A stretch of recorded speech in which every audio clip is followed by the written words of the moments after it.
भगवान जो लीला करते हैं अपने प्रेमियों को सुख पहुंचाने के लिए, उनके जन्म जन्मांतर की साधना का फल देने के लिए, तो प्रभु ने रास लीला का विचार किया। जितनी गोपियां हैं आपने सुना होगा, यद्यपि अधिकारी के बीच में ही इसका विशेष रहस्य बतलाना चाहिए, इसलिए हम यहां रास के रहस्यों का उद्घाटन नहीं करेंगे, केवल ऊपर से सामान्य संकेत करके हम कथा को आगे बढ़ाएंगे। क्योंकि जो वैष्णव हैं, जो प्रेमी जन हैं, जिन्होंने गुरुजनों से दीक्षा लेकर के भगवान के नाम रूप लीला धाम की साधना की है, जिनका जीवन वैष्णवता की ओर है, वे ही भगवान की रास लीला के श्रोता और समझदार अधिकारी हैं। इसलिए जब रामायण तुलसीदास जी ने लिखा तो वो कहते हैं कि जो अधिकारी नहीं है उसको मत सुनाना, यह न कही सठही हठशील, जो मन लाई न सुन हरि लील। जो भगवान का नहीं है उसे नहीं सुनाना, उसको समझने के लिए हृदय अंतःकरण भगवत भावना भावित होना चाहिए। लेकिन सूत्र रूप में मर्यादा है। सुखदेव जी तो राजा परीक्षित को सुना रहे हैं, क्योंकि वो जान रहे हैं कि इनको जन्म से लेकर आज तक इनके रोम रोम में कृष्ण समाये हैं और मुझे उसी को स्थापित कर देना है। जितने ऋषि मुनि महात्मा वहां श्रोता हैं, सभी परम विरक्त विरागी, काम की वासना से कई कोटि गुना ऊपर उठे हुए हैं। वो भगवान के रास लीला रस तत्व को समझते हैं। लेकिन जो सामान्य संसारी व्यक्ति है, जो व्यवहार जगत को प्रधान मान करके भक्ति रस से अभी परिचित नहीं है, वो इसके श्रवण का अधिकारी ही नहीं। तो जितनी ब्रज की गोपियां हैं वो सब कामना करती हैं कि कृष्ण ही हमारे पति हैं। सबने तपस्या की है 1 महीने का। कात्यायनी देवी का नंद गोप सुतम देवी पति में कुरुते नमः। तो भगवान ने सारे ब्रज की गोपियों को, बड़े बड़े योगियों को सुख देने के लिए रास लीला का मन बनाया। शरद ऋतु, वो भी आश्विन महीने के कुआर महीने की पूर्णिमा की तिथि आई। भगवान चंद्रमा आकाश मंडल में अपनी प्रिया रजनी के साथ क्रीड़ा कर रहे हैं। आकाश अत्यंत निर्मल स्वच्छ है। रजनीपति चंद्रदेव रजनी रूपी नायिका के दिव्य आश्लेष को प्राप्त करके आज अत्यंत चमत्कृत हो रहे हैं। ऐसी दशा में यमुना का पावन पुलिन है, जहां यमुना की रेणु रजत बिंदु की तरह से चमचम चमचम चमचमा रही है। ऐसे यमुना के पावन पुलिन पर रजत यानी यमुना जी के जो रज कण हैं वो चांदी की तरह से चमक रहे हैं। भगवान वहां पहुंचे। कली के सारे पापों का नाश करने वाली कालिंदी यमुना कलकल निनाद करते हुए प्रवाहित हो रही हैं।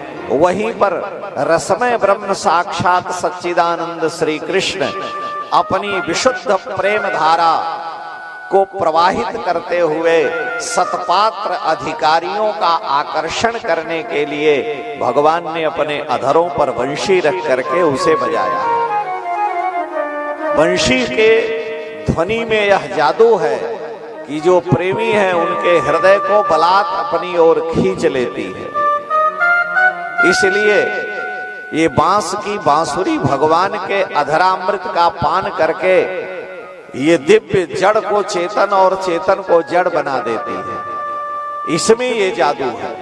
तो भगवान ने अपने अधरों पर वंशी रख करके बजाया। तो जो प्रेमी हैं उनको लगा कि ठाकुर जी हमको बुला रहे हैं। संगीत जो गान विद्या गंधर्व विद्या है, जिससे भगवान रीझते हैं। प्रत्येक मंदिर में हमारी वैष्णव सनातन परंपरा में नहीं, सभी हमारी सनातन की परंपरा में भगवान को गान बजान से प्रसन्न किया जाता है कि ठाकुर जी को हम विशुद्ध स्वर से रिझाएं। तो ये विद्या भगवान को अति प्रिय है, इसलिए वंशी भगवान अपने अधरों पर रख करके बजाए कि जो प्रेमी हैं वो अपने आप सुन करके और इस दिव्य यमुना जी के तट पर रास का आनंद लेने के लिए पधारेंगे। जब भगवान ने बंसी बजाई तो उस समय का वातावरण बड़ा पवित्र है। चंद्रदेव प्राची दिशा रूपी नायिका का मुखमंडल अपने कोमल किरणों से स्पर्श करते हुए और बड़े लंबे दिनों के बाद जैसे किसी ने अपनी प्रिया का आश्लेष प्राप्त किया हो, उस प्रकार से चंद्रदेव भगवती रजनी का स्पर्श करते हुए पूर्व दिशा की ओर प्रकट होते हैं। पूर्णिमा को भगवान चंद्रदेव शरद ऋतु की पूर्णिमा को अपनी पूरी चांदनी के साथ आकाश मंडल में प्रकाशित होते हैं और चंद्रमा के वंश में ही श्री कृष्ण का अवतार है। तो भगवान ने रास के लिए बंशी बजाई है। तो उस समय तदोडुराजः ककुभः करैर्मुखं प्राच्या विलिम्पन् अरुणेन शन्तमयीः सचर्षणीनामुदगाच्छुचो मृजन् प्रियः प्रियायाइव दीर्घदर्शनः। चंद्रदेव उदित हो करके अपनी दिव्य रश्मियों से सबको सुख पहुंचा रहे हैं। उस समय जब बंशी बजाए त निशम्य गीतम तदनंगवर्धनम्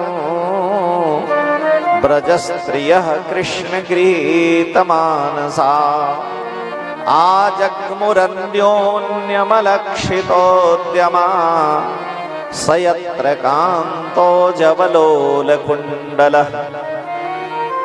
भगवान के वंशी की ध्वनि को सुन करके ऐसा प्रेम अधिकारियों में उमड़ा कि वे ब्रज के अधिकारी प्रेमी गोपीजन भगवान से मिलन की उत्कट अभिलाषा के साथ जहां जैसे थे वैसे ही दौड़ पड़े। सभी अपने मन को तो ठाकुर में लगाए ही थे और वंशी की ध्वनि कानों में पड़ी तो उनकी बाह्य वृत्तियां सारी अंतर्मुखी हो गई। बाहरी काम में कोई पति को भोजन करा रही हैं गोपी, कोई पुत्रों को खिला रही हैं, कोई श्रृंगार कर रही हैं, लेकिन जो ही बंशी की ध्वनि कान में गई तो मन ठाकुर जी के चरणों में आ गया।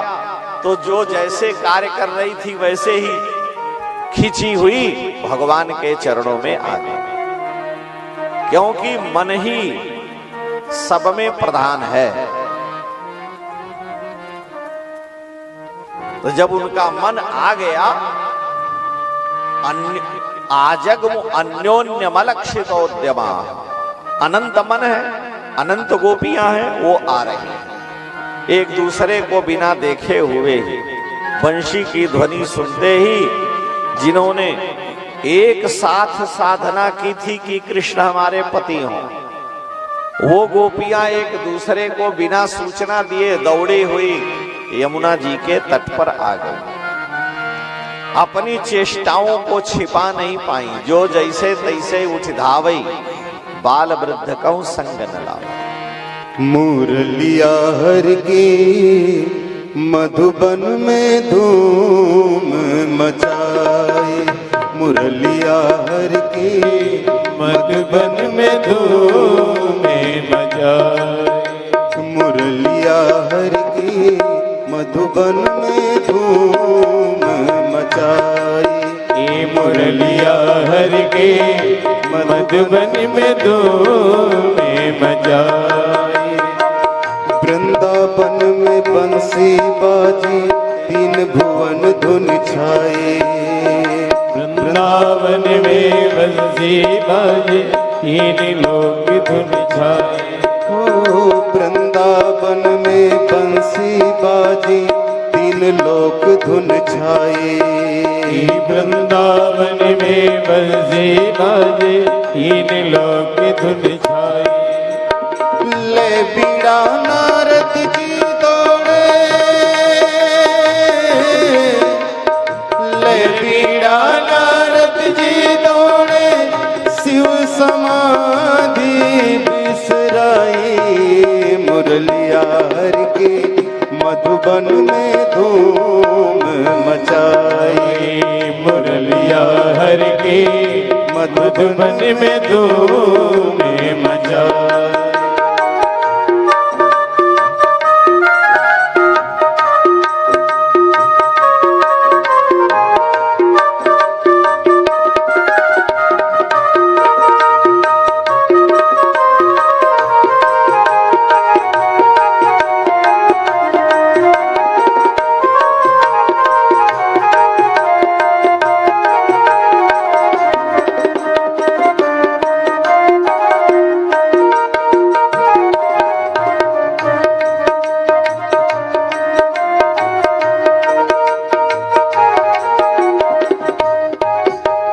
जैसे तैसे उल्टे सूधे गृह कारज निपटाए। जैसे तैसे उल्टे सीधे ये कारज निपटाए। जैसे तैसे उल्टे सूधे गृह कारज निपटाए। जैसे तैसे उल्टी सीधी ये कारज निपटाए। उल्टे कर श्रृंगार गुजरिया, उल्टे कर श्रृंगार गुजरिया, बंसी बट को धाई। मुरलिया हर की मधुबन में धूम मचाई। मुरलिया हर की मधुबन में धूम मचाई।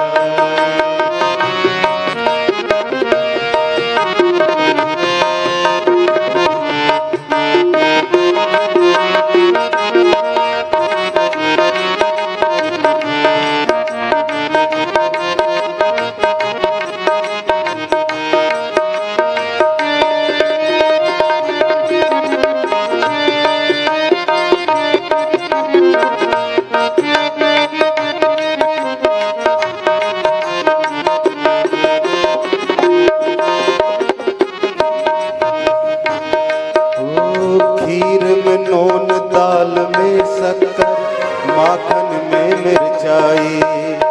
खीर में नून, दाल में शक्कर माखन में मिर्चाई।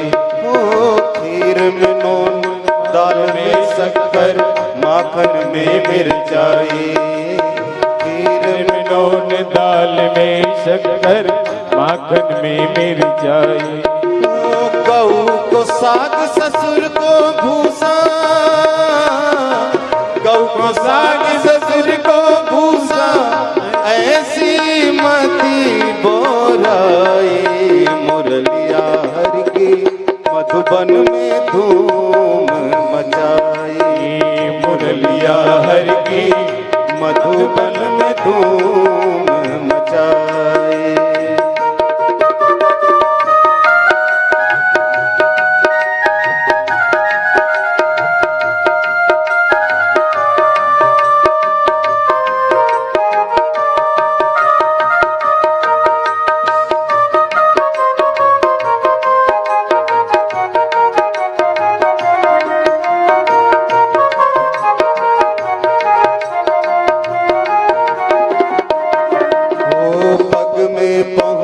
कर में पायल, कान बुला के लगाई।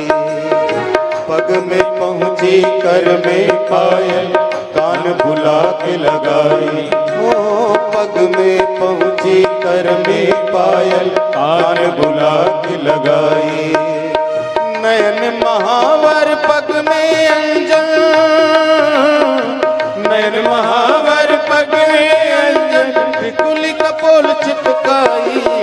मुरलिया हर की मधुबन में धूम मचाई। मुरलिया हर की मधुबन में धूम मचाई।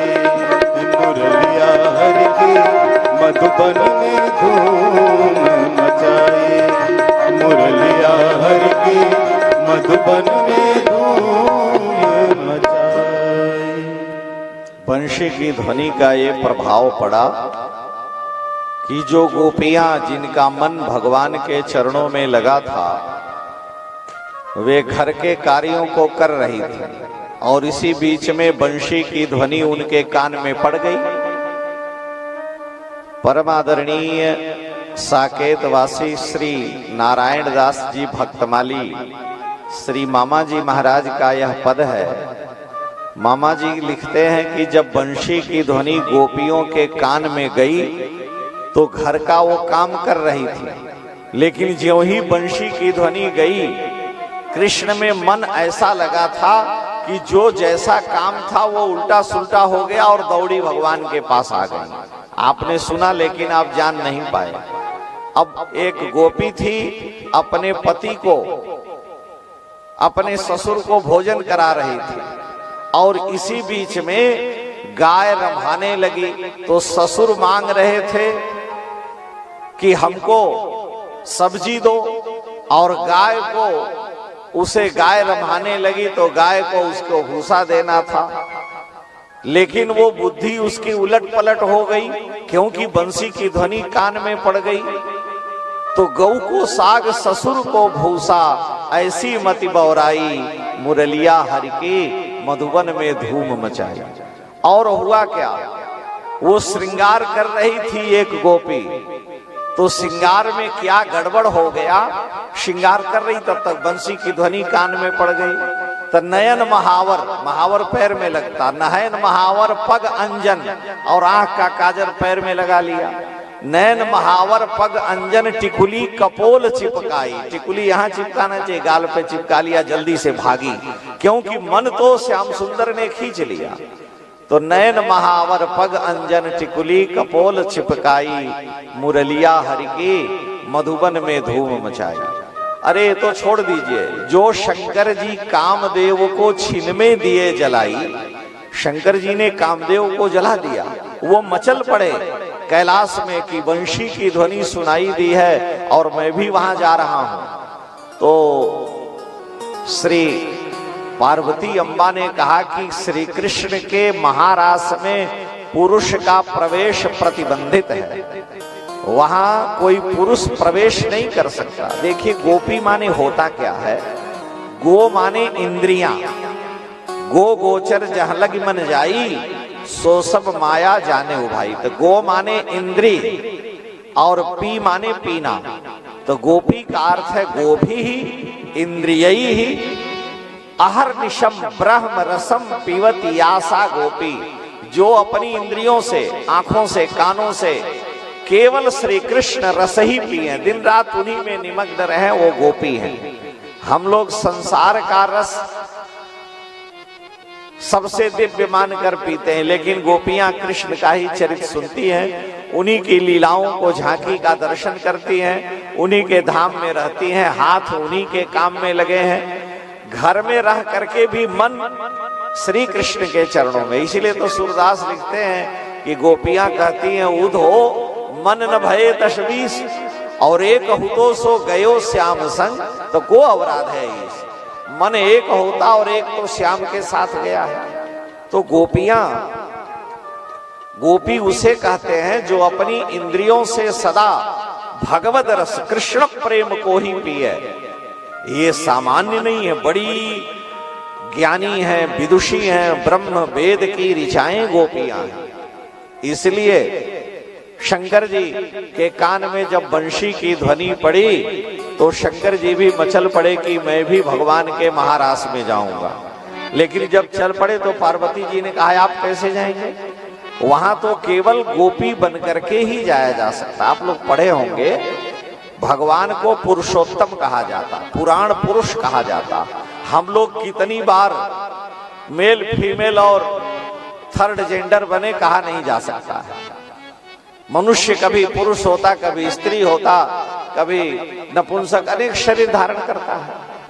भगवान सदा एक रूप रहते हैं, भगवान पुरुष ही रहते हैं, पुरुषोत्तम है, उनका कभी स्त्री रूप नहीं होता। अगर मोहिनी अवतार लिए हैं तो ऊपर से साड़ी पहने, अंदर से पुरुष ही है। अनंत अवतार 24 अवतार में भगवान का स्त्री अवतार नहीं है। तो भगवान पुराण पुरुष पुरुषोत्तम नारायण है और संसार के हर प्राणी गोपी बन करके, प्रेमी बन करके ही भगवत आनंद को ले सकते हैं। पति के संपूर्ण सुख का अधिकार, पति के सर्वांग सुख का अधिकार न बहन को है, न मां को है, न संसार के किसी व्यक्ति को है, केवल पत्नी को है। पति के सर्वांग सुख का अधिकार केवल पत्नी को है और सृष्टि में किसी को नहीं, इसलिए वो अर्धांगिनी है। तो भगवान जगतपति हैं, परम पति हैं और उस परम पति परम पिता परमात्मा के संपूर्ण सुख का आनंद वही ले सकता है जो गोपी बनेगा, जो स्त्री भावापन्न होगा। पुरुष बन करके ये आनंद नहीं लिया जा सकता। मीरा जी जब आई वृंदावन में तो जीव गोस्वामी बड़े विद्वान भगवान नाम जापक चैतन्य महाप्रभु की परंपरा के शिष्य महात्मा रहते थे। मीरा जी उनका दर्शन करने गई तो मीरा जी के साथ 10-20 महात्मा थे, मेवाड़ की रानी रही। तो मीरा जी गई कीर्तन करते हुए तो दरवाजे पर ही शिष्यों ने रोक दिया। मीरा जी ने कहा, हम इस वृंदावन के सिद्ध संत जीव गोस्वामी जी का दर्शन करने आई हैं। तो शिष्य ने कहा, हमारे गुरुदेव स्त्री का दर्शन नहीं करते। तो मीरा जी वहीं से लौट गई, लेकिन एक शब्द बोली कि मुझे तो लगा कि इस ब्रज में, इस वृंदावन में एक ही पुरुष कृष्ण है, लेकिन ये कोई दूसरा भी पुरुष यहाँ आ गया है, ये हमें नहीं पता था। ठीक है, मैं जा रही हूँ। लेकिन शिष्य ने जा करके ये बात भजन कर रहे जीव गोस्वामी चरण को सुनाया। ज्यों ही वो सुने, माला फेंक कर दौड़ पड़े, मीरा जी का चरण पकड़ लिए कि तुम मेरी गुरु हो। अभी तक तो हमें उस कृष्ण प्रेम की प्राप्ति के लिए साधन मैं कर रहा था, हमें प्रेम का छींटा नहीं मिला। मैं मानता था कि मैं कुछ हूं, लेकिन जब तक हम में मैं है तब तक भगवान कोसों दूर है। कबीर साहब कहते हैं ना कि जब मैं था तब हरि नहीं, और जब हरि है मैं ना, सब अधियारा मिट गया जब दीपक देखा माई। जब तक मैं है, अहम मैं भी कुछ हूं, तो जब तक अहम रहेगा, अभिमान रहेगा, अपनत्व अपना रहेगा, तब तक भगवान दूर है। और जब अपने को खो दिया, जाति कुल धर्म से ऊपर उठ गए, तब उसका प्रेम मिलता है। इसलिए ललित किशोरी जी महाराज लिखते हैं कि जुगल श्री राधा माधव प्रिया प्रीतम का इश्क प्रेम कोई सामान्य नहीं है। ललित किशोरी जुगल इश्क में, राधा माधव के प्रेम में, ललित किशोरी जुगल इश्क में बहुतों का घर गलते देखा, डूबा प्रेम सिंधु का कोई हमने नहीं उछलते देखा। दुनिया के परपंचों में हम मजा नहीं कुछ पाया है, भाई बंधु पिता माता पति सबसो चित अकुलाया है। छोड़ छाड़ घर गांव नाव कुल, अब यही पंथ मन भाया है। ललित किशोरी यदुनंदन सो अब हठ नेह लगाया है। और जब नेह लगे परमेश्वर को तो छोड़ना नहीं है। जब प्रेम लगे परमेश्वर को तब छूट गयो सिगरो घर बारा। ज्यों उन्मत्त फिरे जितहूं तित, नेक रहे न शरीर संभारा। श्वास उश्वास उठे प्रतिरोम, बहे दृगनीर अखंडित धारा। अब सुंदर कौन करे नवधा विधि, छाकी रहो रस पी मतवारा। दुनिया कहती है प्रेमी को पागल और दीवाना, कोई उसे पागल कहता है, कोई दीवाना कहता है। इसीलिए श्री जयशंकर प्रसाद जी, आप नाम सुने होंगे, कामायनी के लेखक, अपने आंसू खंड काव्य में लिखते हैं कि रो रो कर सिसक सिसक कर। जयशंकर प्रसाद जी आंसू में लिख रहे हैं, छायावाद का पद है।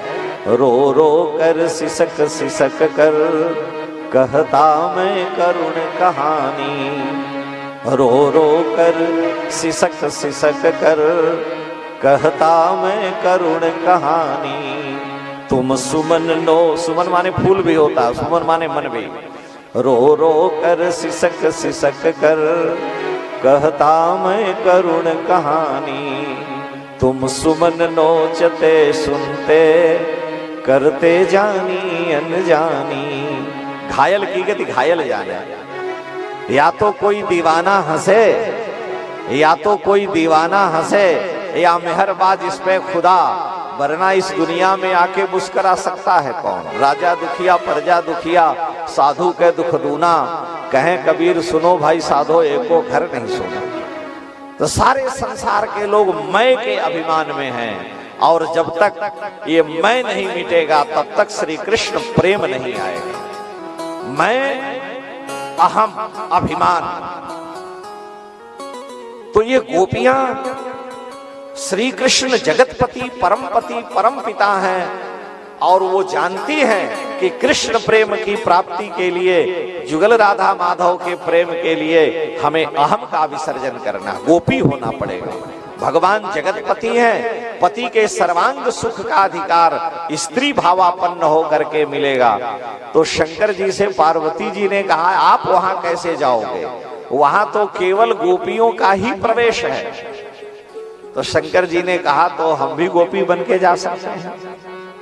गोपी वृंदावन में गोपेश्वर महादेव हैं, शंकर जी भी महारास का आनंद लेने के लिए गोपी बन करके आए, और गोपी बन करके वो भी साड़ी पहन लिए, श्रृंगार कर लिए, और गोपी बन करके महारास का आनंद लेने आए कि उस सच्चिदानंद पर ब्रह्म परमात्मानंद नंदन यशोदानंद वर्धन के दिव्य वंशी की ध्वनि मेरे कानों में पड़ी है, और उनका अगर विशुद्ध प्रेम हमें भी मिल जाए तो मेरी समाधि, मेरी तपस्या, मेरा ज्ञान धन्य है। तो शंकर जी भी वहां आ रहे हैं।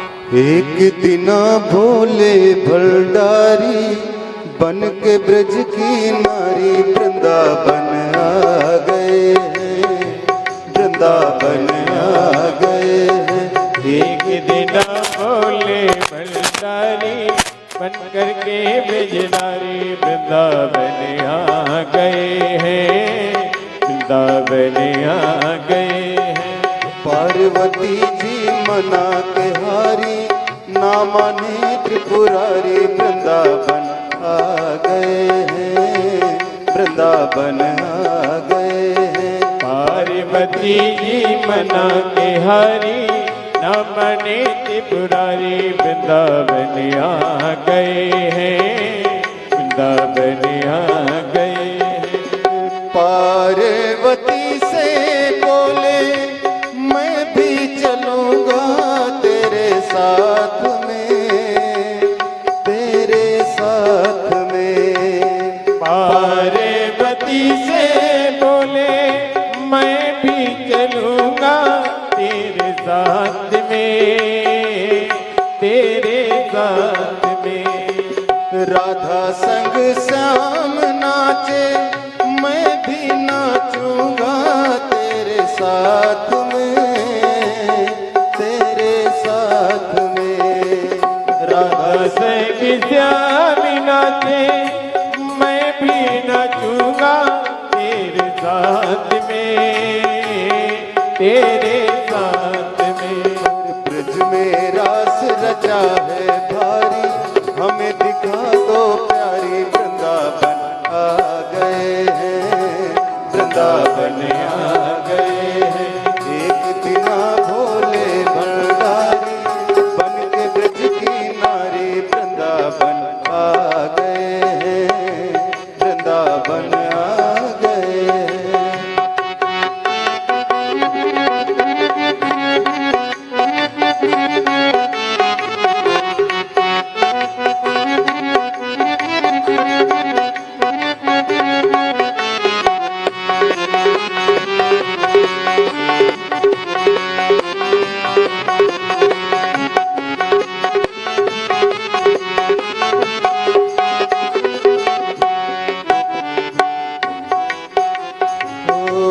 ऐसा सजा दो मुझे कोई न जाने इस राज को, इस राज को।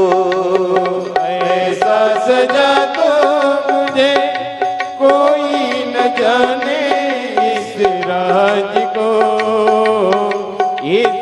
राज को।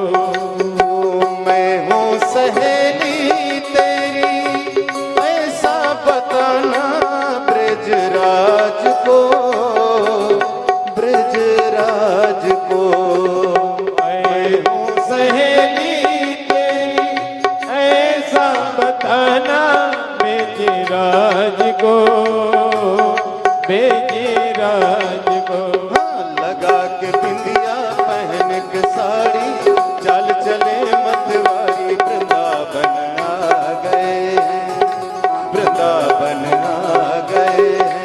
एक दिना भोले भंडारी बन के ब्रज की नारी वृंदावन आ गए, वृंदावन आ गए।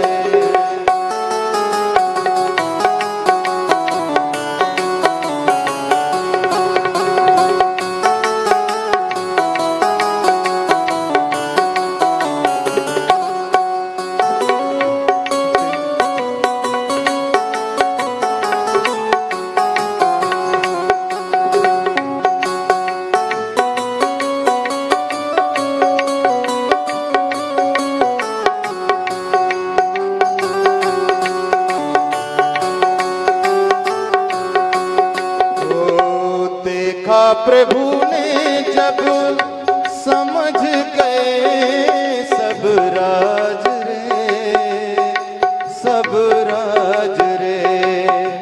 देखा प्रभु ने जब समझ गए सब राज रे, सब राज रे। ऐसी बजाई बंसी सुध बुध भूले भोलेनाथ रे, भोलेनाथ रे। ऐसी बजाई बंसी सुधि बुद्धि भूले भोलेनाथ जी, भोलेनाथ जी। सिर से खिसक गई जब साड़ी मुस्काए बनवारी वृंदावन आ गए हैं, वृंदावन आ गए हैं। सिर से दरक गई जब सारी मुस्काए गिरधारी वृंदावन आ गए हैं, वृंदावन आ गए। एक दिना भोले भंडारी बन के ब्रज की नारी वृंदावन आ गए हैं, वृंदावन आ गए हैं। एक दिन वो भोले भंडारी बन करके बिजनारी वृंदावन आ गए हैं, वृंदावन आ गए हैं। पार्वती जी मना के हारी ना माने त्रिपुरारी वृंदावन आ गए हैं, वृंदावन आ गए हैं, वृंदावन आ गए। भगवान शंकर भी गोपी बन करके भगवान के महारास का आनंद लेने के लिए आए, क्योंकि यहाँ पुरुष का प्रवेश नहीं है। स्त्री भावापन्न होकर के ही विशुद्ध प्रेम प्राप्त किया जा सकता है। जब राम जी जनकपुर गए तो सारे जनकपुर की जितनी स्त्रियां थीं, आबाल वृद्ध नर नारी, सारी स्त्रियां ये चाहती कि राम जी हमें प्राप्त हो। लेकिन फिर सबको लगता कि नहीं, जोग जानकी यह बर अहई, ये तो जानकी जी के योग्य बर है, लेकिन हम पर भी इनकी कृपा हो जाए। ऐसे सुंदर कमनीय कांतिमय श्री दशरथ राज किशोर श्री राम हमारे पति हों, तो भगवान ने सबके मन के संकल्प को जान लिया। लेकिन यह भगवान ने निश्चय किया और सबको संकेत मानो किया कि ये रामावतार है। रामावतार में मर्यादा पुरुषोत्तम, हम एक पत्नी व्रतधारी हैं, लेकिन जब कृष्णावतार होगा तो तुम सबको मेरे महारास का अधिकार मिलेगा। तो जब भगवान बंशी बजाए तो वो जितने भगवान के प्रेमी मिथिला के स्त्रियां थीं जितनी, वे सभी भी महारास में गोपी बन करके आई हैं। वो प्रतीक्षा कर रही थी, इसलिए अनंत गोपियां आई हैं जिनको उनके पतियों ने उस समय घर के भीतर थी, निकलने का मार्ग नहीं मिला, बंशी की ध्वनि कान में पड़ी तो उन्होंने नेत्र बंद करके तन्मयता में कृष्ण के चरणों में ही अपने को विसर्जित कर दिया, ध्यान करने लगे। और हुआ क्या कि ध्यान प्राप्ताच्युताश्लेष निर्वृत्ता क्षीण मंगला, ध्यान में वो भाव में शरीर को छोड़ करके इसको जन्म जन्मांतर के अशुभ संस्कार जल गए और परिणाम ये हुआ वो तुरंत दिव्य शरीर से भगवान के महारास में आ गए और उन्हें परम शांति मिली। भगवान के रास में सारी गोपियां आ गई। यद्यपि परीक्षित जी ने पूछा ऐसा कैसे हुआ, श्री कृष्ण तो उनके पति नहीं है, ये तो जार पति है। श्री कृष्ण को उन्होंने कृष्णम विदुः परम कांतम न तो ब्रह्मतया मुने, श्री कृष्ण को वो ब्रह्म नहीं मानती थी गोपियां, वो तो श्री कृष्ण को केवल अपना प्रियतम मानती थी। तो कैसे ध्यान में उनका शरीर छूट गया और दिव्य शरीर से रास में आ गए। सुखदेव जी ने कहा, देखो परीक्षित, शिशुपाल भगवान को गाली देता था और उसका शरीर जब छूटा तो कृष्ण को प्राप्त कर गया। तो गाली देने वाले शिशुपाल को जब कृष्ण प्राप्त हो गए तो ध्यान करने वाली, कृष्ण से प्रेम करने वाली गोपियों को श्री कृष्ण प्राप्त हो जाएं, इसमें कोई दोष नहीं है। और वास्तव में भगवान से कोई भी संबंध जुड़ जाए वो भगवान की प्राप्ति कराने वाला है। कामम क्रोधम भयम स्नेहम ऐक्यम सौहृदमेव वा नित्यम हरौ विदधतो यान्ति तन्मयताम हिते। काम हो, क्रोध हो, भय हो, स्नेह हो, ऐक्य हो, सौहार्द हो, कोई संबंध भगवान से हो जाए उसका कल्याण होना है। बिजली को जान के छुइएगा कि बिजली है तो भी करंट लगेगा। श्री कृष्ण परमात्मा पर ब्रह्म है तो भी शरण पकड़िएगा तो उनकी कृपा मिलेगी। और अनजान में भी अगर बिजली छू जाएगी तो भी करंट लगेगा। ये सामान्य पुरुष है, नंद नंदन है, बड़े सुंदर हैं, सबके चित्त को चुराए हैं, ऐसा जान करके भी अगर भजिएगा है तो वो ब्रह्म, तो उसको भगवान की प्राप्ति होगी। तो सारी की गोपियां भगवान के चरणों में आई। यमुना जी का किनारा है, रात्रि का समय है। भगवान ने अपनी योग माया को आदेश दिया कि इस यमुना जी के तट को इतना विस्तार दे दो कि अनंत गोपियां इसमें आ जाए। तो ब्रह्मांड का विस्तार दे दिया। भगवान ने आदेश दिया योग माया को कि जो गोपियां यहाँ आएंगी महारास में, उनके पति को, पिता को, पुत्र को, भाई को, उनकी छाया उपस्थित कर दो, ये पता ही न चले कि मेरी स्त्री कहां गई है। भाई रावण को ये पता थोड़े ही चला कि ये छाया सीता है। और निज प्रतिबिंब राखितः सीता तैसे शील रूप सुभनीता। रावण को नलकूबर का शाप है कि अगर तुम किसी भी पतिव्रता स्त्री को वासना से स्पर्श करोगे तो तुम्हारा मस्तक फट जाएगा। और जानकी जी का हरण करता है, अगर वो भगवती सीता का स्पर्श कर रहे तो वही मर जाएगा, उसका मस्तक फट जाएगा। लेकिन राक्षसी शक्ति का नाश कराने के लिए भगवान ने जानकी जी को वहां पर छाया सीता के रूप में उपस्थित किया और छाया सीता का रावण हरण करके नाश को प्राप्त होता है। पराम्बा भगवती आदिशक्ति जगदम्बा सीता का स्पर्श करते ही रावण मर जाएगा, तुरंत उसका नाश हो जाएगा, वो स्पर्श ही नहीं कर सकता। इतनी महान शक्ति है। और भगवती जगतजननी है, परम पतिव्रता है। स्वप्न में भी रावण उनका स्पर्श करने में समर्थ नहीं होता, लेकिन राक्षसों का अंत करना है, पृथ्वी के भार को उतारना है, तो ये मायापति उसे मोहित करके और उसके हृदय में जो वासना है उसे उद्दीप्त कर देते हैं, जिसके कारण वो काल के गाल में समा जाता है। इसीलिए तो हनुमान जी रावण से कहते हैं, अरे मूर्ख, काल रात निशिचर कुल केरी, तेहि सीता पर प्रीति घनेरी। ये जानकी जी तो राक्षसों के लिए काल बन के आई हैं। काल रात्रि तिताम विद्धि सर्वलंका विनाशिनी, सारे लंका का नाश करने वाली ये काल रात्रि है। 3 रात्रियां बड़ी भयानक होती हैं, काल रात्रि, महारात्रि, मोह रात्रि। दुर्गा सप्तशती में आता है, काल रात्रि महारात्रि मोह रात्रिश्च दारुणा, त्वं श्रीस्त्वं ईश्वरी त्वं भिस्त्वं बुद्धिर्बोध लक्षणा, लज्जा पुष्टिस्तथा तुष्टिस्त्वं क्षांति क्षांतिरेव च। तो काल रात्रि, महारात्रि और मोह रात्रि।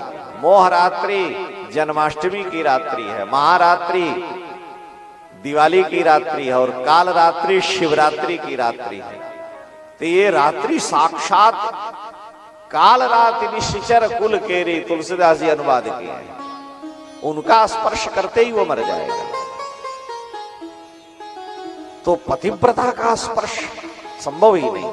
भगवान ने अपनी योग माया को आदेश दिया कि जो गोपियां महारास में भगवान के आवे उनकी छाया वहां उपस्थित कर दो, जिससे उनके पति पुत्र पिता को ये पता न चले। रास में गोपियां आई हैं और भगवान ने गोपियों का स्वागत किया। ब्रह्मा जी की रात्रि पर्यंत रात्रि बना दी, इनके अनंत जन्म की साधना का फल मिल जाए। सुखदेव जी ने कहा, स्वागतम वो महाभागा प्रियम किंकरवाणि वह, प्रजस्य नामयम कच्चिद ब्रूता गमन कारणम। भगवान ने गोपियों का स्वागत किया, पूछा बतलाओ ब्रज में सब मंगल है, कैसे इस रात्रि में आई हो?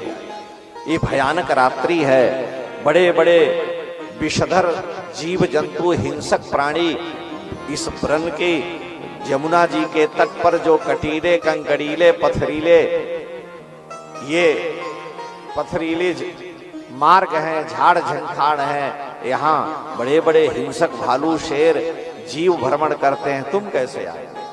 रजन्येषा घोर रूपा घोर सत्व निषेविता, प्रतियात व्रजम नेहस्तेयम स्त्री भी सुमध्यम। यहां से लौट जाओ, तुम्हारा स्वागत है, तुम आई, हमारा दर्शन हुआ, चली जाओ।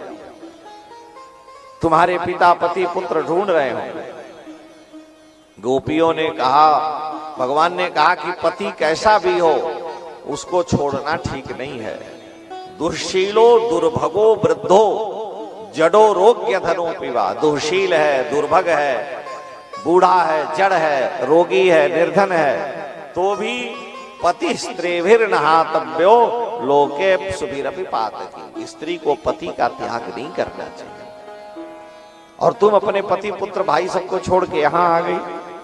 गोपियों ने कहा, महाराज हमने संसार के सारे व्यवहार तोड़ दिए हैं। मैवम विभोरहति भवान गदितुम निशंसम, संत्यज्य सर्व विषयांस्तव पादमूलम, भक्ता भजस्व दुर्वग्रहमात्यजास्मान्, देवो यथादि पुरुषो भजते मुमुक्षून्।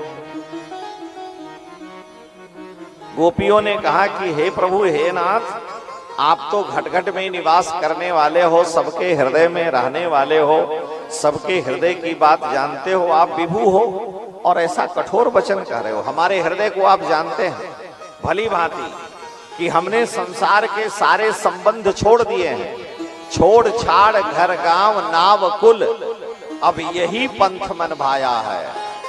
हमने आपको अपना सर्वस्व मान लिया है।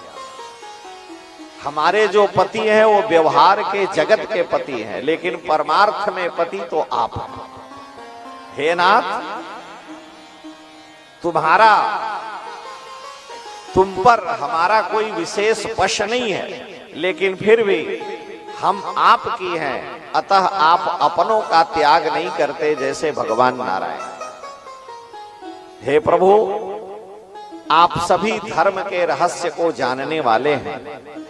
जो आप यह कह रहे हो कि हमारे पति पुत्र भाई बंधु उनकी सेवा करना हम स्त्रियों का धर्म है, ये ठीक है, लेकिन हम ये कह रही हैं कि यह आपका जो उपदेश है उसके अनुसार हमें तो आप ही की सेवा करनी चाहिए, क्योंकि आप सारे उपदेशों धर्मशास्त्रों के प्रधान पुरुष हो और सभी पतियों के भी आप परम पति जगतपति हो। तो हम आपको छोड़कर दूसरे का कैसे भजन करें? अरे भाई, एक स्त्री थी, अपने पति की मूर्ति घर में रखकर पूजा कर रही थी और इसी बीच में उसके पति परदेश गए थे, पतिव्रता थी, तो पति की मूर्ति घर में रख के पूजा कर रही थी और तब तक उसके पति परदेश से आ गए, दरवाजा खटखटाए, आवाज सुनी, जान गई पति आ गए। अब बड़ा धर्म संकट खड़ा हुआ। भगवान से गोपी पूछती है, बताइए वो क्या करे? वो अपने पति की नकली मूर्ति बना करके पतिव्रत धर्म का पालन करते हुए पूजा कर रही थी, क्योंकि पति परदेश गए और असली पति दरवाजे पर आ गए, दरवाजा खटखटा रहे हैं। तो अगर पति की पूजा छोड़ती है तो भी पतिव्रत धर्म भंग है, और पति दरवाजे पर है नहीं जाती है तो भी धर्म का नाश है। वो क्या करे आप बताओ? भगवान ने कहा, रे जब असली पति आ गए तो नकली को भजने की क्या जरूरत है? तो गोपियां भी कह रही, जब आप असली पति जगतपति परम पति मिल गए तो संसार के पतियों को तो ये तभी तक है जब तक ये शरीर है। आप तो अनंत काल तक जीव को नहीं पकड़ते, और हमने आपसे प्रेम किया है। हम संसार के और किसी को नहीं जानते। देखिए, भगवान पहले ठोक ठठा के देखते हैं कि इसके प्रेम में क्या समर्पण है कि नहीं। झूठे दिखावे का है। बहुत से लोग झूठे पिपरमेंट लगा करके कथा भी कहते हैं, रोते भी रहते हैं कि लोग जाने कि बड़े अच्छे हैं। अब थोड़ी ही देर के बाद उसी में ठहाका भी लगता है। ये प्रेम नहीं है, ये तो प्रदर्शन है। भगवान का जब प्रेम आएगा तो प्रेम पियाला सो पिए जो शीश दक्षिणा दे, लोभी शीश ना दे सके नाम प्रेम का ले। भगवान का प्रेम जब प्रकट होगा तो वह रोम रोम को कृष्णमय श्री राममय बना देगा। इसलिए अयोध्या के सिद्ध संत सिया अली जी महाराज लिखते हैं कि ऐसे नहीं हम चाहनिहार, हम ऐसे प्रेमी नहीं हैं, ऐसे नहीं हम चाहनिहार जो आज तुम्हें कल और को चाहें। आज आपसे प्रेम करें, कल दूसरे से। ऐसे नहीं हम चाहनिहार जो आज तुम्हें कल और को चाहें। फेंक दो आंखें निकाल दो यदि दूसरी ओर करें जो निगाहें। लाख मिले तुमसे बढ़ के तुम ही को चाहें, तुम ही को सराहें। प्राण रहें जब लो तन में तब लो हम नेह के नाते निभाएं। नीके रहो मेरे प्यारे बने रहो, नियरे रहो चाहे न्यारे बने रहो। मैंने आपको माना है तो संसार के परम पति जब आप मिल गए तो व्यावहारिक पति की सत्ता गौड़ है। फिर भगवान ने, अब व्याख्या में हम लगेंगे तो आगे ही नहीं पहुंच पाएंगे। भगवान ने फिर गोपियों के साथ रास लीला प्रारंभ की है। हम जहां जाते हैं एक लाइन सुना देते हैं, आपको भी सुना दें। अब मन कह रहा नहीं मान रहा है तो सुना दे रहे हैं, आप सुने भी होंगे। हमारे यहां वाशिंगटन इरविंग ने अपने उपन्यास में लिखा है कि प्रेम कभी नष्ट नहीं होता, क्योंकि लव इज गॉड है तो प्रेम कभी नष्ट नहीं होता। अगर प्रेमी को उसके प्रेम का उत्तर नहीं मिला तो वो उसके पास वापस लौट आता है और उसके हृदय को अत्यंत कोमल, स्निग्ध, विशुद्ध प्रेम से परिपूरित कर देता है। उसके हाव भाव सारी क्रियाएं दिव्य अलौकिक हो जाती हैं। Love is never lost, if not be reciprocated it will flow back and sharpen and purify the heart. उसके हृदय को दिव्य कर देता है। तो एक पुस्तक में लिखा था, हम वहां से पढ़े, हम कोई बढ़ के जानकार नहीं है, उसमें लिखा था लव इज गॉड। आप जानते ही हैं कि love is God and love is blind. संसार से प्रेम हो तो अंधा हो, सौ जूता खाओ, तमाशा घुस के देखो। और वही प्रेम अगर परमात्मा का है तो लव इज गॉड है। लेकिन लव की डिफिनीशन उसमें है LOVE, जो डिफिनीशन उसने व्याख्या लिखी वो बड़ी विलक्षण है। लव की व्याख्या में लिखा LOVE, L यानी लाइफ ऑफ डेंजर, O यानी ओशन ऑफ टीयर्स, V यानी वैली ऑफ डेथ और E इंड ऑफ लाइफ। तब जाकर के LOVE life of danger, ocean of tears, valley of death, end of life, तब जाकर के लव इज गॉड बनता है। और वो प्रेम परमात्मा का स्वरूप है। यानी प्रेम के मार्ग में खतरा ही खतरा, लाइफ ऑफ डेंजर। कबीर साहब कह रहे हैं ना, शीश उतारे भोई धरे तब पर विषय यही माह, कबीरा यह घर प्रेम का खाला का घर ना है। प्रेम के मार्ग में अहम का, शीश का पहले बलिदान करना पड़ेगा। तो life of danger, ocean of tears, प्रेमी दिन रात रोता ही रहता है।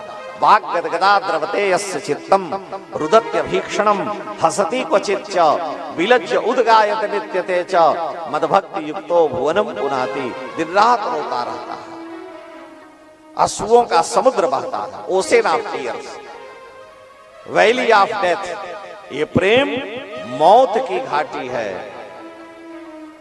शीरी फरहाद की आपने कहानी सुनी होगी, उसने लिखा है कि कह दो कि कोहकन से मरना नहीं कमाल। अरबी में कोहकन माने पत्थर काटने वाला, अपनी प्रियतमा से मिलने के लिए और पहाड़ काटता हुआ जा रहा है।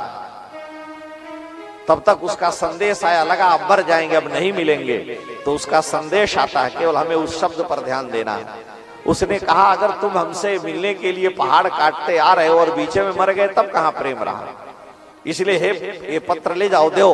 तो पत्र वो पढ़ा तो उस पे लिखा है, कोहकन माने पहाड़ काटने वाला, कह दो कि कोहकन से मरना नहीं कमाल, मर मर के हिजरे यार में जीना कमाल है। अपने प्रियतम के वियोग में घुट घुट कर, तड़फ तड़फ कर जीवन धारण किए रहे, तब जो प्रेम प्राप्त होता है। इसलिए कबहू के दीन दयाल के भनक पड़ेगी कान, कभी तो आप कृपा करोगे। ये वैली ऑफ डेथ है, इंड ऑफ लाइफ, ये जीवन का विसर्जन हो जाता है इसमें। जब तक हम ये मानते हैं कि आई एम डिवाइन फ्लेम, तब तक आप भगवान से कोसों दूर हैं। हे प्रभु, हे नारायण, ये जीवन आपके लिए समर्पित है। अब सौंप दिया इस जीवन का सब भार तुम्हारे हाथों में है, जीत तुम्हारे हाथों में और हार तुम्हारे हाथों में। मैं कुछ भी नहीं हूं, जब जो कुछ हो वह आप हो। इंड ऑफ लाइफ, जीवन विसर्जित हो गया। मैं पूर्ण रूप से अपने को आपको समर्पित कर दिया। अब आप चाहो, जैसे चाहो वैसे रखो। गोपियां कहती हैं, कोऊ कहो कुलटा कुलीन अकुलीन, कोऊ कोऊ कहो लंकिनी कलंकिनी कुनारी हो। कोई कलंकिनी कहो, कोई कुनारी कहो, लेकिन हम तो पीत पटवारी वाही बनवारी पवारी है। दुनिया कुछ भी कहे, लेकिन हमको दुनिया की परवाह नहीं है। हम तो पीत पटवारी वाही बनवारी पे वारी हैं। हम तो हे श्याम सुंदर आपके लिए सर्वस्व त्याग करके आई हैं, इसलिए जीवन आपके चरणों में विसर्जित है। तब लव इज गॉड है। ये गोपियां इसकी पूर्ण व्याख्या की स्वरूपा, गोपियां उसकी स्वरूपा है। क्यों कि इनके मार्ग में, जीवन में कितने बड़े बड़े उपद्रव कष्ट आए, लेकिन इन्होंने अपने पग को नहीं हटाया, कृष्ण प्रेम में ही सदा हैं। इसलिए बड़े बड़े जोगी जति गोपियों के प्रेम की कामना करते हैं। भगवान ने उनके साथ महारास किया। अंगना मंगना मंतरे माधवो माधवम माधवम चांतरेणांगना इत्थमा कल्पिते मंडले मध्यगः संजगौ वेणुना गोपिका नंदना। भगवान उनके साथ महारास लीला करने लगे। भगवान नृत्य करते हैं, दो दो गोपी के बीच में एक एक कृष्ण, और दो दो कृष्ण के बीच में एक एक गोपी। रास रचा है और भगवान उनके साथ नृत्य कर रहे हैं। इसलिए लोग गाते हैं, रास रचो है। रास रचो है, रास रचो है, यमुना किनारे महारास रचो है। रास रचो है, रास रचो है, यमुना किनारे महारास रचो है। रास रचो है, रास रचो है, यमुना किनारे महारास रचो है, रास रचो है, रास रचो है, यमुना किनारे महाराज रचो है। राधा नाच कृष्ण नाच, नाच गोपी जन, राधा नाच केश नाच, नाच गोपी जन। ओ मन मेरो बन गयो सखीरी प्यारो वृंदावन, ये मन मेरो बन गयो सखीरी पावन वृंदावन। ओ रास रचो है, रास रचो है, यमुना किनारे महारास रचो है, रास रचो है, रास रचो है, यमुना किनारे महाराज रचो है।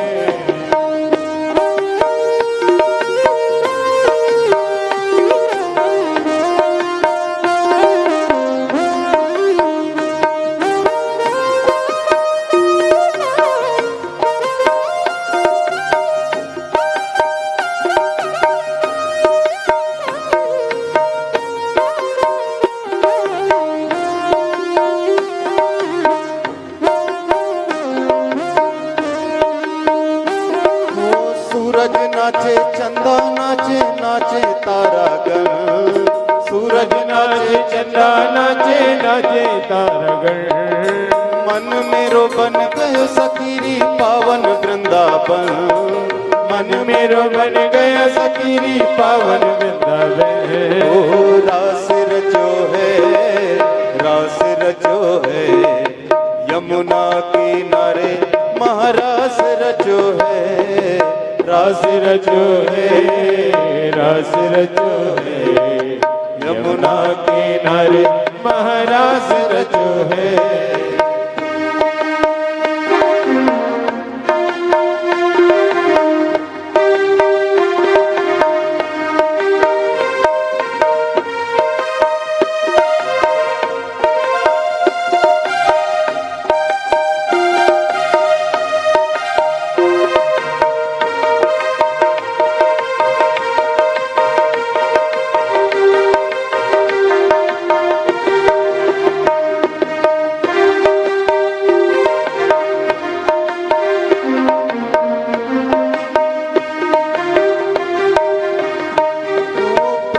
नाचे शंकर नाचे, नाचे देवगण, ब्रह्मा नाचे शंकर नाचे, नाचे देवगण। ओ ब्रह्मा नाचे शंकर नाचे, नाचे देवगण, ब्रह्मा नाचे शंकर नाचे, नाचे देवगण। मन मेरो बन गयो सखीरी पावन वृंदावन, मन मेरो बन गयो सखीरी पावन वृंदावन। रास रचो है, रास रचो है, यमुना किनारे महारास रचो है, रास रचो है, रास रचो है, यमुना किनारे महाराज रचो है। ओ रास रचो है, रास रचो है, यमुना किनारे महारास रचो है, रास रचो है, रास रचो है, यमुना किनारे महाराज रचो है। ओ राधा नाचे कृष्ण नाचे, नाचे गोपी जल, राधा नाचे कृष्णा नाचे, नाचे गोपी जल। मन मेरो बन गयो सखीरी पावन वृंदावन, मन मेरो बन गयो सखीरी पावन वृंदावन। ओ रास रचो है, रास रचो है, यमुना किनारे महारास रचो है, रास रचो है, रास रचो है, यमुना किनारे महाराज रचो है। यमुना किनारे महारास रचो है, यमुना किनारे महारास रचो। बाहु प्रसार परिरंभ कराल कोरु निविस्तनालभन नर्म नखाग्रपातैः शैल्यावलोक हसितैर्ब्रज सुंदरीणाम् उत्तम भयन रतिपतिम रमयांश्चकार। भगवान ने गोपियों के साथ महारास लीला की, उनके अनंत जन्म की साधना का फल दिया। श्री कृष्ण की आयु रास लीला के समय में मुश्किल से 8-9 वर्ष की है। अनंत गोपियां हैं, और भगवान ने उनके जन्म जन्मांतर की साधना का फल दिया। देखिए तुलसीदास जी ने दोहावली में एक दोहा लिखा, जहां काम तहां राम नहीं, जहां राम नहीं काम। अगर हम काम को चाहते हैं तो राम से दूरी बनानी पड़ेगी, और श्री राम को चाहते हैं तो काम से दूरी बनानी पड़ेगी। ये तुलसीदास जी कह रहे हैं, जहां काम तहां राम नहीं, जहां राम नहीं काम। तुलसी कबहू की रही सके रवि रजनी एक ठाम। क्या रवि सूर्य और रात्रि एक साथ रह सकते हैं? ये संभव ही नहीं है।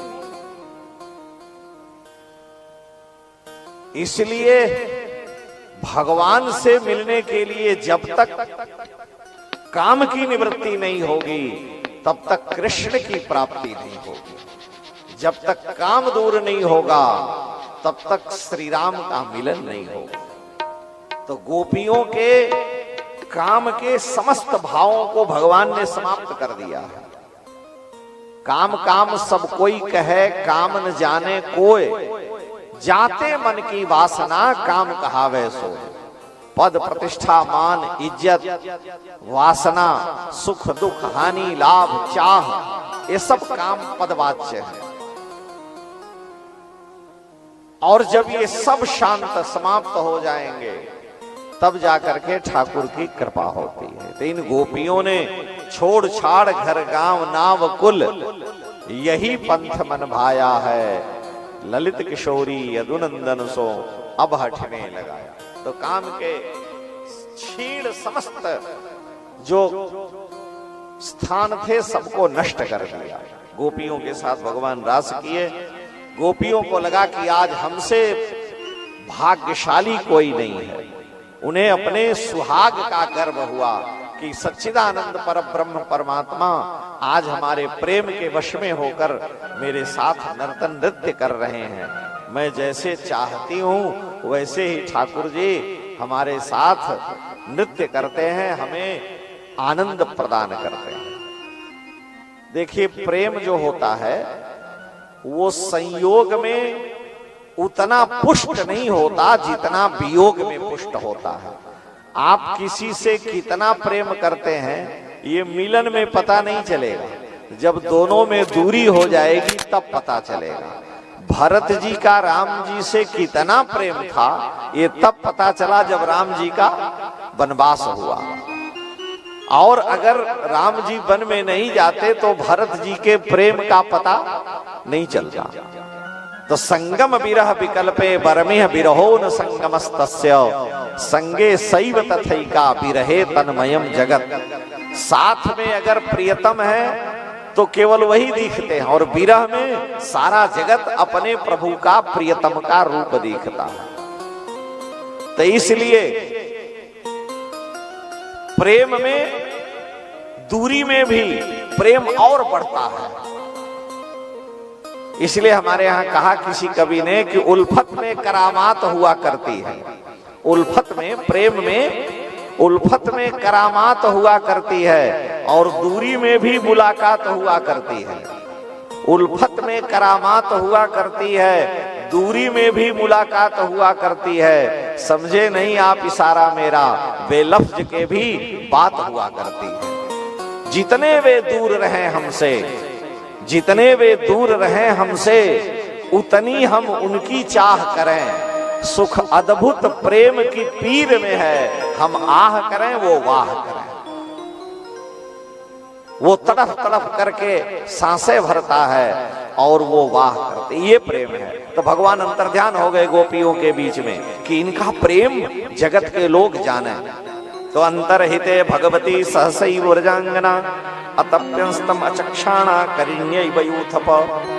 उनके प्रेम को संसार के सामने प्रकट करने के लिए भगवान अंतर्ध्यान हो गए।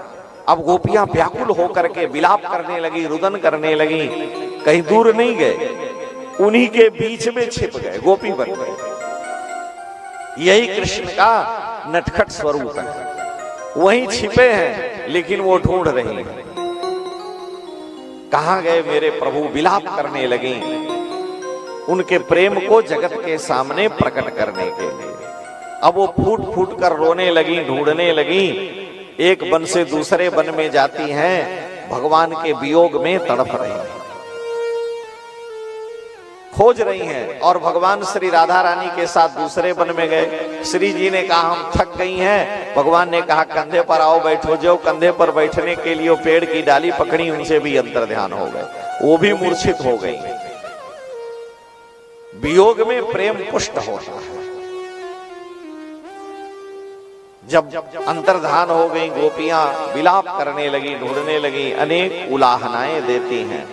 महादेवी वर्मा ने बड़ा सुंदर, यद्यपि वो छायावाद की कवित्री हैं, कुछ ही दिन पहले उनका जन्मदिन था। महादेवी जो वर्मा प्रयाग में जिनका छायावाद की एक सशक्त हस्ताक्षर रही हैं, अगर कोई प्रेमी अपने प्रियतम के लिए रुदन करता है, विलाप करता है, उसे ढूंढता है, तो महादेवी जी ने संधिनी खंड काव्य में बड़ी अच्छी बात लिखी।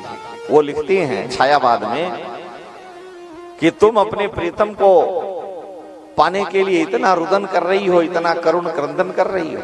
तो महादेवी जी लिखती हैं कि कभी देख पतंग को जो दुख से,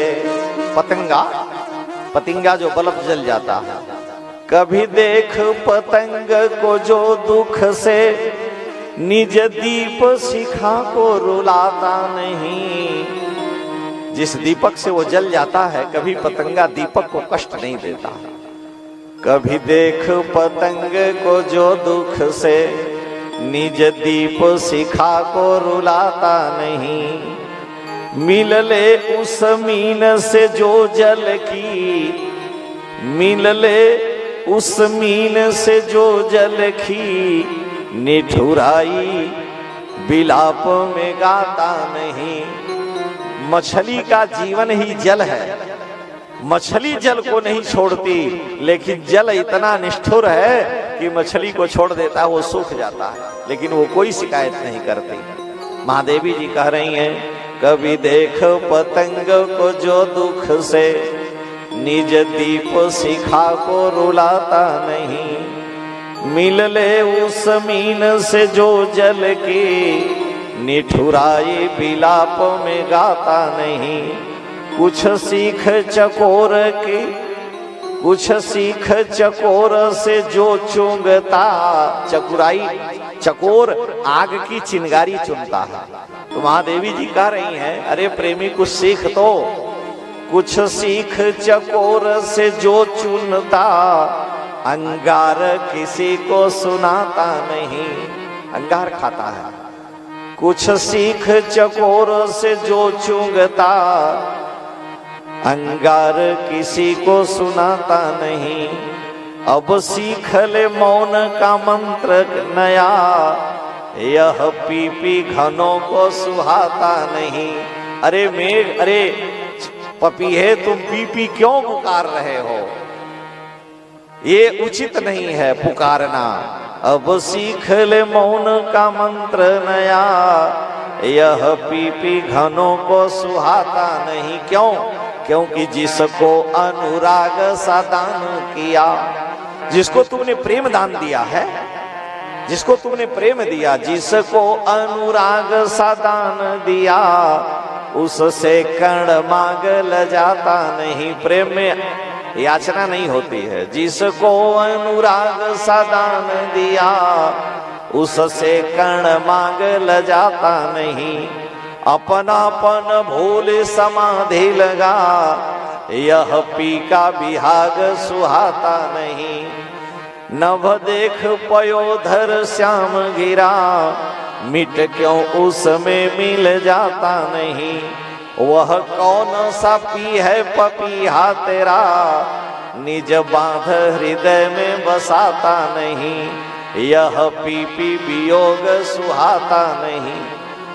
गोपियां ढूंढते ढूंढते रुदन करने लगी और गोपियों ने रोते हुए जो गीत गाया उसी को गोपी गीत कहा गया। गोपियां रोते हुए भगवान को ढूंढे, उनकी लीलाओं का अनुसंधान कर रही। कोई गोपी पूतना बनती है, कोई कृष्ण बनती है, कोई बकासुर बनती है, कोई कृष्ण बन करके उसे मारती है। ये सारी लीलाएं करके श्री कृष्ण के वियोग में समय व्यतीत करती हैं। गोपियां रोते हुए गीत गाने लगी, हे प्यारे, जब से आपने ब्रज में जन्म लिया तब से ब्रज की महिमा बढ़ गई। लक्ष्मी ब्रज की गलियों में बीथियों में डोल रही हैं और इस ब्रज की सौंदर्य सीमा ब्रह्मांड के सुख में सबसे श्रेष्ठ है।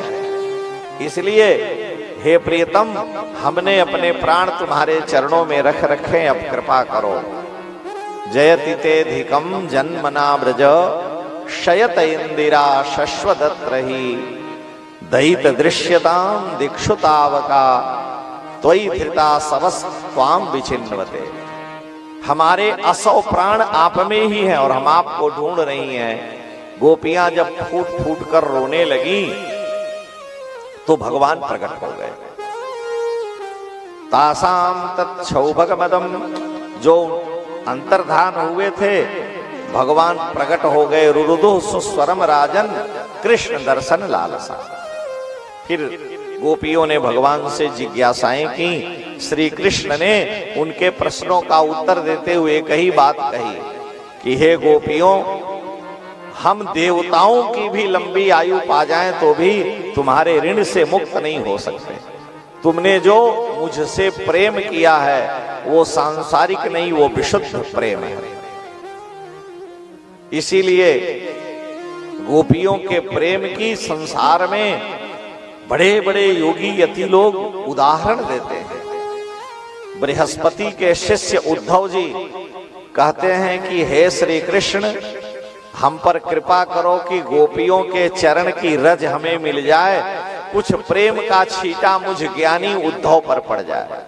भगवान ने उद्धव जी से कहा, तुम बड़े विचित्र हो, बृहस्पति के चेला हो और ये गोपियां स्त्रियां पढ़ी लिखी नहीं है, गांव की अहीरों की पत्नियां हैं, अहीरिन है, न इनको शिक्षा का ज्ञान न दीक्षा का ज्ञान, और तुम इनके चरण की रज चाहते हो। स्त्री के पैर की धूल लेकर के कहां जाओगे? उद्धव जी ने कहा, नहीं नहीं, हे प्रभु, आसाम हो चरण रेणु जुषाम हम श्याम।